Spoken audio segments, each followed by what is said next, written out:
What if I told you the biggest roadblock in your life isn't external, it's within?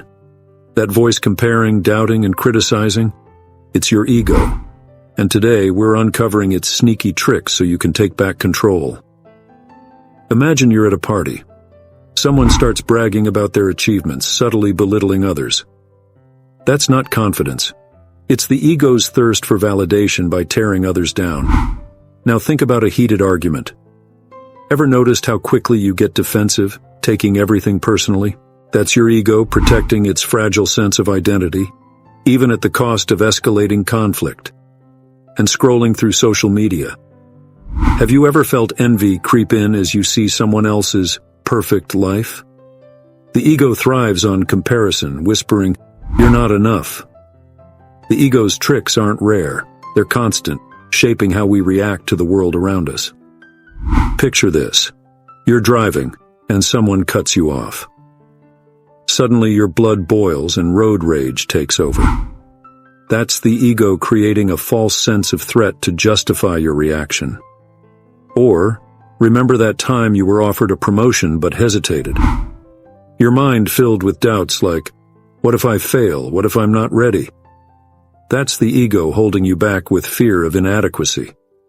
And when you see someone else succeed, do you ever feel the sting of comparison? The ego loves turning others' achievements into your insecurity, feeding feelings of competition and self-doubt. But here's the truth. These are all ego tricks, not your reality.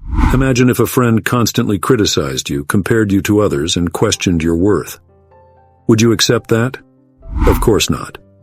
So why let your ego do the same?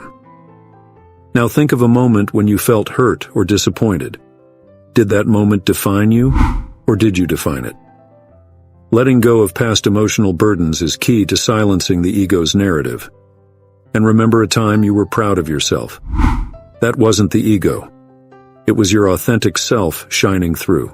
Hold on to that feeling and use it as a foundation for self-acceptance and compassion.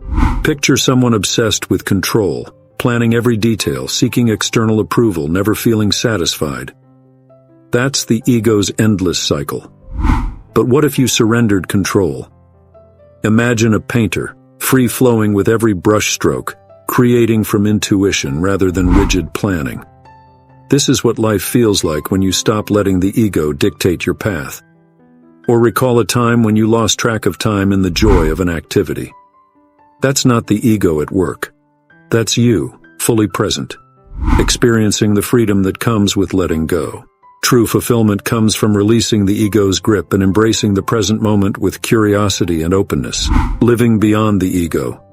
Think of your ego as a demanding boss, always pushing for more, leaving you exhausted and disconnected from your true self.